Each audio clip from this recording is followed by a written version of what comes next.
네, 캄보디아 범죄단체에 납치돼 고문 끝에 숨진 대학생 소식입니다.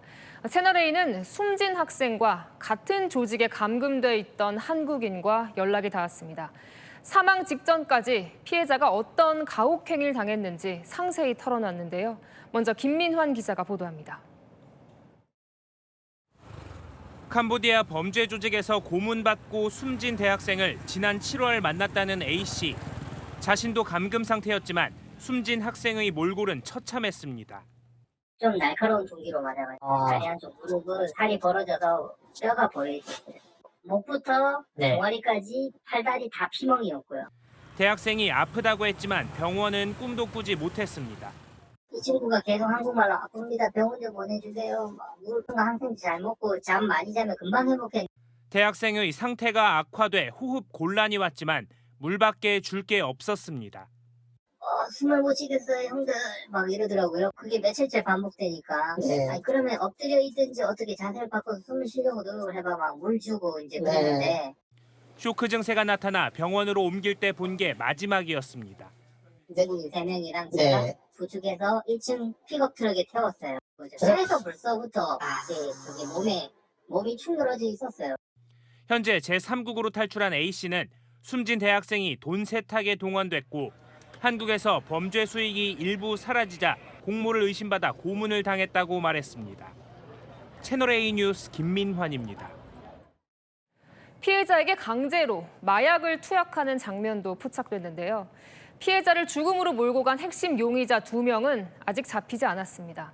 모두 중국 국적인데 이 중 한 명은 2년 전 대치동 마약 음료 사건에도 가담한 정황이 드러났습니다. 이어서 배유미 기자입니다.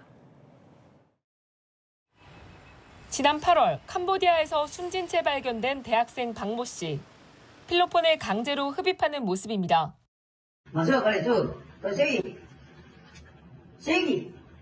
박 씨의 사인이 고문으로 밝혀진 가운데 마약을 강제로 흡입시키고 이 영상을 촬영한 핵심 용의자 리모 씨는 아직 체포되지 않은 것으로 알려졌습니다. 캄보디아 검찰은 앞서 박 씨 사망 사건과 관련해 중국인 3명을 살인과 사기 등의 혐의로 붙잡았지만 리 씨와 또 다른 한 명은 추적 중인 것으로 전해집니다. 리 씨는 2년 전 대치동 마약 음료 사건에 가담했다는 의혹도 제기됐습니다. 강남 대치동 학원가에서 무료 시음회를 가장해 학생 13명에게 필로폰에 섞은 음료를 나눠준 사건 당시 필로폰 국내 공급책이었단 겁니다. 경찰은 이와 관련 사실관계를 확인 중입니다. 캄보디아로 박 씨의 출국을 유도해 구속 기소된 홍모 씨는 같은 대학 선배로 밝혀졌습니다. 경찰은 또 대포통장 모집책 등 관련자들을 조사하는 등 윗선에 대한 수사도 확대 중입니다. 팀장님이 시키는 대로 일단은 어떻게든 재발급하라 해서 다 재발급하고 나가 넘겨줬습니다. 경찰은 이르면 오는 20일 박 씨의 부검을 위해 캄보디아로 출국합니다. 숨진 박 씨 외에도 경북 상주를 비롯해 광주와 대전, 대구 등에서도 캄보디아로 출국한 뒤 연락이 두절된 사례가 잇따르고 있습니다. 채널A 뉴스 배유미입니다. 문제는 지금 이 순간에도 캄보디아행을 유인하는 불법 취업 사이트들이 우리 청년들을 타깃으로 삼고 있다는 점입니다. 호텔에서 숙식을 하며 월 450만 원을 받을 수 있다고 유혹하고 있는데요. 김지유 기자가 취재했습니다.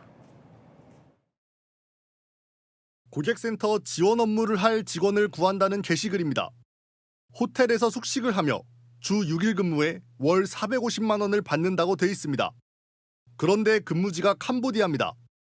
불법 해외 취업 알선 사이트에 오늘 오후 올라온 글입니다. 대포통장용 계좌를 고가에 매입한다며 계좌 주인이 프놈펜에 다녀오면 1,300만 원을 준다는 글도 오늘 올라왔습니다.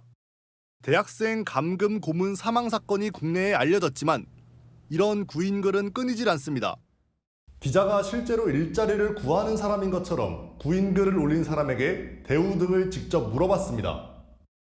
시세는 8%고요. 기본급 2,000입니다. 몸만 오라며 당장 내일 출국도 가능하다고 안내합니다. 시작하면 언제 갈 수 있는 거예요? 당장 내일도 올라오실 수는 있어요. 그냥 본인은 이제 와가지고 물기만 하면 돼요. 신변 안전을 걱정하자 외출도 가능하다며 안심시킵니다. 캄보디아 감금 피해자들 상당수가 이 사이트를 거쳐 취업한 걸로 전해집니다. 했으면 거기에 구인 부실란에 많이 떠요. 그러니까 총 10명이라 그러면 그거 보고 온 친구들이 5명에서 6명 정도. 고수익이 가능한 해외 일자리라는 유혹에 청년들이 무방비로 노출돼 있습니다. 채널A 뉴스 김지우입니다. 네, 더 자세한 이야기는 캄보디아 현지에서 구조활동 벌이고 있는 오창수 선교사 연결해 들어보겠습니다. 네, 선교사님 나와 계십니까? 네, 안녕하세요. 캄보디아 시아누쿠빌 교민회장 오창수 교사입니다. 네, 우리 청년들이 캄보디아에 가면 여권과 전화기부터 빼앗는다고 하더라고요. 이게 구체적으로 어떻게 범행이 이루어지는 건가요? 보통 우리나라 젊은 친구들이 취업 사기에 속아서 캄보디아 오게 되면 캄보디아 포체통 국제공항에 내리게 되는데 저도 사실은 작년부터 알았지만 거의 납치를 하다시피 데리고 가더라고요.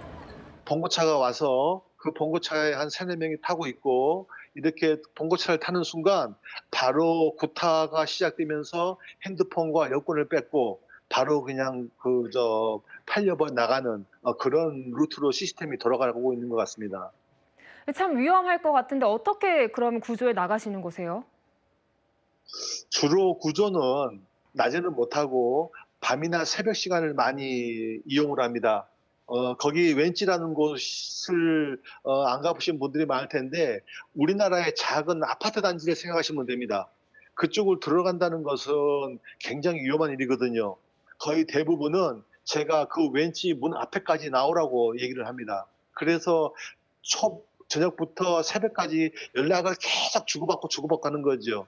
시간도 잡고 또 여의치 않으면은 또 새벽에 잡고 새벽이 아니면 또 동떨 때 잡고 해가지고 초단위 분단위를 또 다투어가면서 구조를 하게 됩니다. 그러니까 보니까 감시가 상당한데 그러면 탈출하려면 어떻게 하는 게 가장 좀 효과적일까요? 보통 개개인마다 상황이 틀립니다. 어떤 친구들은 밖에 나가서 밥도 먹을 수 있도록 가끔씩 활용을 해주는 친구들이 있는가 반면에 어떤 친구들은 아예 밖을 전혀 못 나가게 만들고 그 안에서 먹이고 재우면서 마치 가축 기르듯이 사육하듯이 이렇게 지내는 친구들도 있거든요. 근데 그런 친구들을 탈출시키기가 참 힘들지요. 그럼 실제로 이렇게 구조하신 사례 가운데서 가장 기억에 남는 사건이 있다면 어떤 게 있으십니까? 글쎄요. 제가 구조한 일보다 구조하지 못한 일들이 더 기억에 많이 남습니다.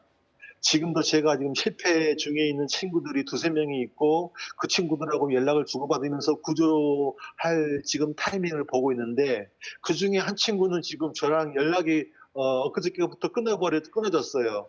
아마 탈출하는 계획이 새나간 것 같습니다. 그러니까 핸드폰도 뺏기고 지금쯤 아마 구타를 당하면서 구조를 기다리고 있지 않을까 생각이 되네요. 네, 또 이게 수상한 일자리 공고인데도 청년들이 고수익이란 말에 이렇게 혹한다는 거잖아요. 좀 조언을 해주신다면요. 절대 대한민국 일반 직업 없는 청년들에게 동남아에서 1,000만 원 아니라 500만 원도 줄 수 있는 자리 없습니다. 제가 있는 이 시아누쿠빌은 카지노 도시이기 때문에 카지노에서 일하고 있는 한국 사람들 있어요. 월 샐러리가. 카지노에서 돈 잘 버는 사람들도 1,000불, 2,000불을 버는데 우리 한국 사람들 청년들한테 누가 10,000불을 주면서 일을 시키겠습니까? 다 사기 사건이나 취업 사기로 인한 것이죠. 그래서 오지 않는 것이 가장 좋은 방법입니다. 네, 최대한 가지 않는 것이 가장 중요하다. 네, 여기까지 듣겠습니다. 선 기사님 감사합니다. 예, 감사합니다. 수고하십시오.